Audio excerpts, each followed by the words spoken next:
सबों को जय यीशु। और इस चैनल के माध्यम से जो लोग प्रभु का वचन सुनने का मौका मिल रहा है, मेरे प्रिय भाई और बहनों, आज हम मरियम के बारे में कुछ वचन के द्वारा हम माता मरिया और उनके मध्यस्थर के बारे में हम सुनते हैं। आज कैथोलिक कलीसिया में हमें रोज़री माला के बारे में बहुत अहम स्थान लेता है। रोज़री माला के द्वारा जिन्होंने विश्वास करते हुए रोज़री माला जपे हैं, उनके जीवन में मरियम के मध्यस्थर के द्वारा अनेक कृपाएं और आशीष उनके जीवन में प्रभु ने बरसाया है। आज हम देखते हैं क्या रोज़री माला बाइबल के अनुसार है? क्या माँ मरिया हमारे लिए प्रार्थना कर सकती है? आज अनेक लोग गलत शिक्षाओं और भ्रम में फंसे हुए हैं क्योंकि उनको सच्चाई का ज्ञान नहीं मिला है। हर समय हमें याद रखना है, नया नियम को अच्छी तरह से समझने के लिए हमें पुराने नियम का वचनों का ज्ञान लेना बहुत ज़रूरी है, क्योंकि जो कुछ भविष्य में यीशु मसीह प्रचार करेंगे सब कुछ पुराने नियम में छिपा हुआ है। और इसीलिए नया नियम के हर एक शिक्षाओं को अच्छी तरह से समझने के लिए हम जब पुराने नियम के वचनों को मनन चिंतन करते हैं, हम सारी चीज़ों को हम नया नियम में उसको हम देख पाते हैं। उदाहरण समेत आज हम मरियम के बारे में जब मनन चिंतन करते हैं, बहुत सारे सवाल और जवाब मरियम के ऊपर और उसके ऊपर आरोप लगाया गया है। माँ मरिया के बहुत सारे संतान हैं, माँ मरिया कुंवारी नहीं है, माँ मरिया हमारे लिए प्रार्थना नहीं कर सकती है। तो मेरे प्रिय भाई और बहनों, आइए हम कुछ वचनों के द्वारा हम मरियम के बारे में और अधिक जान पाएंगे और किस तरह उनका पवित्र जीवन और उनके मध्यस्थर के द्वारा वो हमारे लिए बहुत सारे आशीष कृपाओं के मार्ग खोल सकते हैं। तो सबसे पहले हम देखते हैं एजेकियल नबी 44 पद संख्या 2 में। हर समय याद रखिए, नया नियम को अच्छी तरह से समझने के लिए पुराने नियम के वचनों को बहुत अच्छी तरह से जानना जरूरी होता है। एजेकियल नबी 44 पद संख्या 2 में हम प्रभु का वचन को पढ़ते हैं। वो मुझसे बोला, यह फाटक बंद रखा जाएगा। ये फाटक बंद रखा जाएगा, इससे खोला नहीं जाएगा। ये फाटक को खोला नहीं जाएगा और इस फाटक से होकर कोई प्रवेश नहीं करेगा। कोई दूसरा व्यक्ति प्रवेश नहीं करेगा, क्योंकि इस फाटक से होकर इस्राएल का प्रभु ईश्वर ने प्रवेश किया है। इसलिए वो बंद रखा जाएगा। इसीलिए वो हमेशा बंद रखा जाएगा। क्रिस्त में मेरे प्रिय भाई और बहनों, परमेश्वर का वचन कहता है ये फाटक से कोई दूसरा व्यक्ति पार नहीं करेगा, और क्योंकि इस फाटक से इज़राइल का ईश्वर इस फाटक से प्रवेश किया है, और उनके प्रवेश करने के बाद ये फाटक को हमेशा बंद कर दिया जाएगा। कोई दूसरा व्यक्ति इस फाटक से पार नहीं करेंगे। मेरे प्रिय भाई और बहनों, ये किस चीज के वचन के प्रतीक है? ये माता मरिया के बारे में ये भविष्यवाणी किया गया है कि मरियम के कोख के द्वारा इज़राइल का प्रभु यीशु मसीह प्रवेश किए, और वो कोख को हमेशा बंद कर दिया गया। उस कोख में कोई दूसरा व्यक्ति जन्म नहीं लिए हैं। ये मरियम का वर्जिनिटी का प्रतीक है कि मरियम पवित्र आत्मा के द्वारा जब उसको अभिषेक मिला, पवित्र आत्मा के द्वारा वो गर्भवती हुई। मेरे प्रिय भाई और बहनों, दोबारा उस कोख में कोई दूसरा व्यक्ति जन्म नहीं लिया, उसको हमेशा बंद कर दिया गया, जिसके द्वारा प्रभु यीशु मरियम के कोख में प्रवेश किया और कोई दूसरा व्यक्ति उस कोख में प्रवेश नहीं किए। इसीलिए हम इन वचनों को हम जब मनन चिंतन करते हैं, ये भविष्य में मरियम के बारे में इसका प्रतीक है। जब गब्रियल दूत ने मरियम के पास आकर कहा, तुम गर्भवती होगी और पवित्र आत्मा तुम्हारे ऊपर छाएगा और तुम ईश्वर के पुत्र यीशु को जन्म दोगे, तो मेरे प्रिय भाई और बहनों, उस कोख में मरियम के पुत्र यीशु ने प्रवेश किया, जो इज़राइल का राजा है, और उसके बाद उस कोख में कोई दूसरा व्यक्ति जन्म नहीं लिए।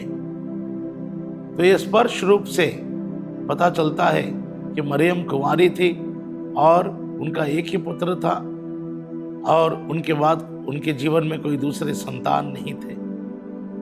ऐसे बहुत सारे वचन हम देखेंगे मरियम के बारे में, जो हम पुराने नियम के ग्रंथों में उसके बारे में भविष्यवाणी की गई है। उत्पत्ति ग्रंथ 3:15 में भी हम मरियम के और एक भविष्यवाणी देखते हैं मरियम के बारे में। जब आदम और हेवा ने पाप किया, हम देख पाते हैं पहला स्त्री जिसने पाप किया था वो है हेवा। और परमेश्वर ने जब हेवा ने पाप किया, परमेश्वर ने निर्णय लिया कि मैं एक स्त्री के द्वारा मनुष्य जाति में को मुक्त करूंगा।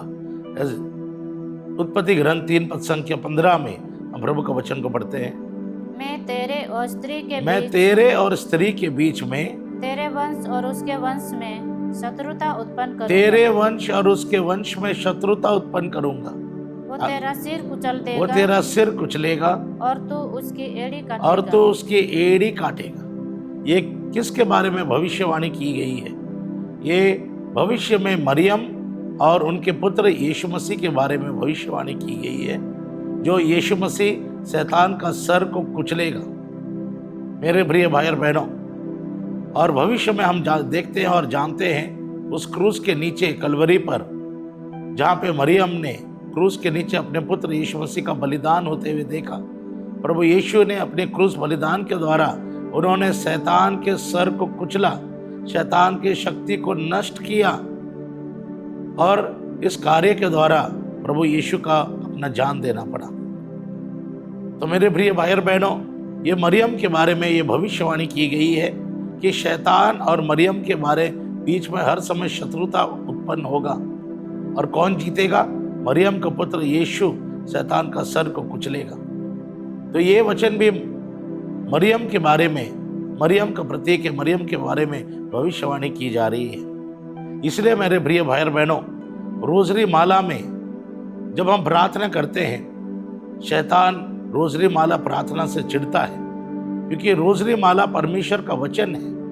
लूकस के सुसमाचार 1:28 में हम देखते हैं गब्रिएल दूत मरियम के पास आकर संदेश देते हैं, प्रणाम प्रभु की कृपा पात्र, प्रभु तेरे साथ है। पढ़िए, स्वर्गदूत ने उसके यहाँ अंदर आकर उनसे कहा प्रणाम प्रभु की कृपा पात्र। मेरे प्रिय भाई और बहनों, हम पूरे बाइबल में 2 जगह पर हम देखते हैं, अगर आप इंग्लिश में इसका ट्रांसलेशन देखेंगे, गब्रिएल दूत आकर मरियम को कहते हैं हेल। जो शब्द हेल है, ये बहुत ही आदरणीय शब्द है, और उन व्यक्तियों को संबोधित किया जाता है जो रॉयल फैमिलीज के हैं, जो राज्य के परिवार से जो व्यक्ति आते हैं, उनको इस आदर से उनको संबोधित किया जाता है हेल।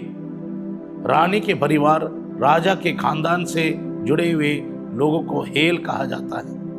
दूसरी चीज हम देखते हैं प्रभु यीशु मसीह के जीवन में, जब उसको कांटे का मुकुट पहना दिया जाता है, सैनिक लोग ने घुटने टेक कर यीशु के सामने कहते हैं हेल किंग ऑफ जूइश। उन्होंने यीशु को हेल कहा, उन्होंने वही आदर दिया जो भविष्य में प्रभु यीशु राजाओं का राजा कहलाएंगे।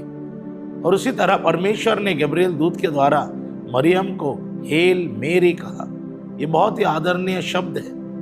और गब्रिएल दूत मरियम के पास आकर कहते हैं प्रणाम प्रभु की कृपा पात्र, प्रभु तेरे साथ है, जो हम रोजरी का प्रथम भाग में हम देखते हैं। लूकस के सुसमाचार 1:40 में हम प्रभु का वचन पढ़ते हैं, पवित्र आत्मा से भरकर एलिजाबेथ पवित्र आत्मा के शक्ति से मरियम के बारे में भविष्यवाणी कर रहे हैं।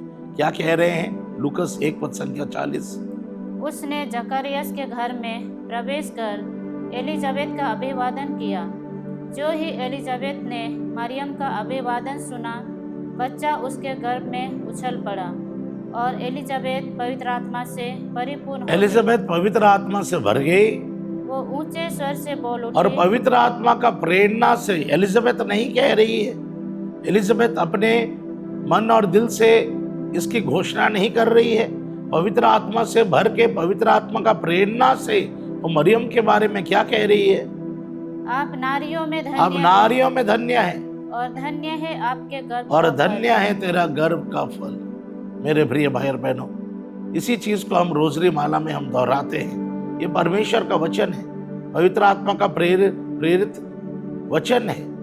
और इसीलिए मेरे प्रिय भाई और बहनों, रोजरी माला परमेश्वर का वचन है जो दोधारी तलवार के रूप में कार्य करता है और शैतान को ताशनाश करता है। संत यूहन्ना के सुसमाचार 14 पद संख्या 13 में हम प्रभु के वचन को पढ़ते हैं। संत यूहन्ना के सुसमाचार 14 पद संख्या 13 में हम प्रभु का वचन को पढ़ेंगे। तुम मेरा नाम लेकर जो कुछ मांगोगे मैं तुम्हें वही प्रदान करूंगा। यीशु के नाम पे चंगाई है, यीशु के नाम पे दुष्ट आत्मा डरते हैं, यीशु के नाम पर मुक्ति है।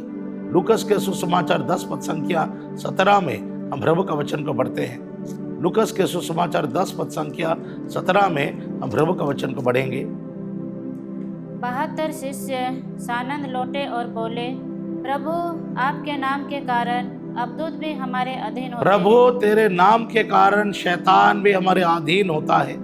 याकूब 2 पद संख्या 19 में हम देखते हैं शैतान यीशु के नाम से डरता है और कांपता है। पढ़िए याकूब 2 पद संख्या 19 में, याकूब 2 पद संख्या 19 में पढ़ेंगे। तुम विश्वास करते हो कि केवल एक ईश्वर है, अच्छा करते हो। दुष्ट आत्मा भी ऐसा विश्वास करते हैं किंतु कांपते रहते हैं। दुष्ट आत्मा भी यीशु के नाम से कांपते और डरते हैं। और इसलिए मेरे प्रिय भाई और बहनों, हम रोजरी माला में किसका नाम लेते हैं? अगर आप गौर करोगे, प्रणाम मरिया कृपा से पूर्ण, प्रभु तेरे साथ है, धन्य तू स्त्रियों में, धन्य तेरा गर्भ का फल यीशु। हम यीशु का नाम लेते हैं, इसलिए रोजरी माला यीशु के नाम से शक्तिशाली होती है और अनेक सारे दुष्ट आत्मा के शक्ति नष्ट होते हैं, अनेक सारे आशीष कृपाएं मिलता है, क्योंकि यीशु के नाम से चंगाई और मुक्ति है। मेरे प्रिय भाई और बहनों, 20 साल के सुसमाचार प्रचार के समय मैंने अनेक ऐसे दुष्ट आत्मा से पीड़ित लोगों को हमारे आश्रम में आते हुए देखा।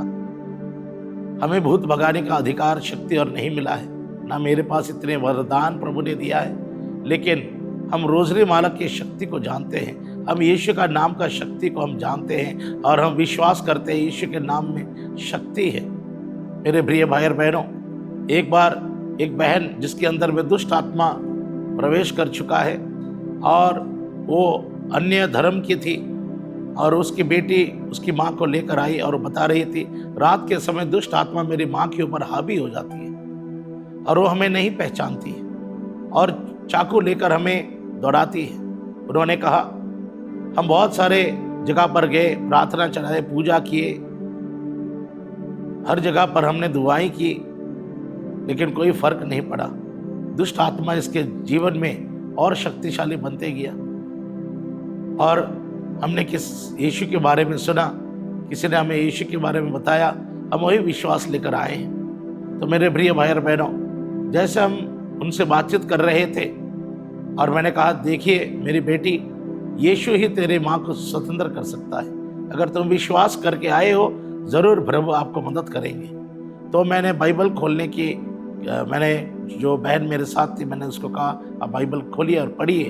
तो जैसे हमने बाइबल खोला और पढ़ना शुरू किया, मेरे प्रिय भाई और बहनों, उसके अंदर में जो दुष्ट आत्मा था वो क्रियाशील हो गया। वो चिल्लाने लगा, चीखने लगा और बोलने लगा, मैं शैतान हूँ, मैं कलीसिया को व्यभिचार में गिराऊंगा, मैं सारा कलीसिया को व्यभिचार में गिराऊंगा। तो मेरे प्रिय भाई और बहनों, हम अपने आश्रम के बाकी लोगों को बुलाए और हम सबों ने मिलकर रोजरी माला, उसके चारों तरफ से हमने उसको घेर दिया और रोजरी माला करने लगे। रोजरी माला के द्वारा मेरे प्रिय भाई और बहनों, जैसे हम यीशु का नाम लेते थे रोजरी माला में, प्रणाम मरिया कृपा से पूर्ण, प्रभु तेरे साथ है, धन्य तू स्त्रियों में, धन्य तेरा गर्भ का फल यीशु। मेरे प्रिय भाई और बहनों, वो बहन अपने कान बंद कर देती थी और कहती थी, मत लो उसका नाम, मत लो उसका नाम, मैं नहीं निकलूंगी उसके शरीर से, मैं बचपन से उसके अंदर हूँ, मैं उसको ख़त्म कर दूंगी। मेरे प्रिय भाई और बहनों, मैंने पादरी पियो का एक्सोर्सिज्म जो टेप्स था उसका रिकॉर्डिंग्स को मुझे एक बार सुनने के लिए मौका मिला था। और उसमें जब एक व्यक्ति के अंदर में दुष्ट आत्मा प्रवेश हुआ था, पादरी पियो गए थे और रोजरी माला के द्वारा वे प्रार्थना करने लगे वो दुष्ट आत्मा को निकालने के लिए। और रोजरी माला के द्वारा वो लड़का के अंदर में दुष्ट आत्मा बाहर निकल गया और दुष्ट आत्मा बाहर खड़ा होकर फादर के सामने क्या कह रहे हैं सुनिए रोजरी के बारे में। आपका विश्वास और वो सफ़ेद औरत जो स्वर्ग में प्रार्थना कर रही है, इसीलिए प्रभु ने मुझे आदेश दिया उसके शरीर से बाहर निकलने के लिए।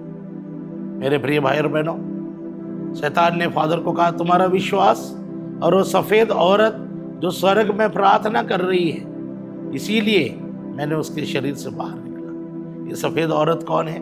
मरियम। और इसीलिए मेरे प्रिय भाई और बहनों, जब हम रोजरी माला करते गए 2 घंटे के अंदर में जो दुष्ट आत्मा उस बहन के शरीर में प्रवेश किया था, वो धीरे धीरे बोलने लगा मैं निकल रहा हूँ, मैं उसके शरीर में और नहीं रहूँगा, मैं जा रहा हूँ, मैं चले जा रहा हूँ। और शैतान ने उसके शरीर को छोड़ के चला गया। क्यों? क्योंकि हम यीशु के नाम से प्रार्थना चल रहा है। रोजरी माला में शक्ति है जहाँ पे हम यीशु का नाम लेते हैं, मरियम के मध्यस्तर लेते हैं और मरियम स्वर्ग में हमारे लिए प्रार्थना करती है। जिस तरह शैतान ने पादरी पियो के सामने बताया जब वो रोजरी माला कर रहे थे, तुम्हारा विश्वास और वो सफ़ेद औरत जो स्वर्ग में प्रार्थना करती है, इसीलिए प्रार्थना कर रही है, इसीलिए मैं उनके शरीर से बाहर निकल गया। तो मेरे प्रिय भाई और बहनों, इसीलिए उत्पत्ति ग्रंथ 3 पद संख्या 15 में हम इस सच्चाई को होते हुए देखते हैं। मरियम के मध्यस्तर के द्वारा यीशु मसीह शैतान के सर को कुचल देते हैं। क्या तुम्हारे परिवार में कोई शैतान के बस में प्रभावित है, शैतान के अधीन में है? मेरे प्रिय भाई और बहनों, आप पवित्रता में रोजरी माला कीजिए, पूरे विश्वास में रोजरी प्रार्थना कीजिए। आप देखेंगे मरियम के मध्यस्तर के द्वारा प्रभु यीशु शैतान के सर को कुचल डालेंगे, आपके परिवार के सदस्य स्वतंत्र हो जाएंगे। और एक घटना में अपने जीवन काल में मैंने देखा, एक बहन को लाया गया था हमारे आश्रम में। उसके अंदर में 2 प्रकार के दुष्ट आत्मा थे। वो एक अंधविश्वास में जी रही थी, जिसके कारण 2 दुष्ट आत्मा उसके अंदर में प्रवेश किया। और जब से वो दुष्ट आत्मा उसके शरीर में प्रवेश किया, ये बहन व्यभिचार में डूबती गई, बार बार आत्महत्या करने की प्रयास करने लगी, बहुत बीमार पड़ने लगी और अंत में प्रभु से छुटकारा पाने के लिए आश्रम पहुंच गई।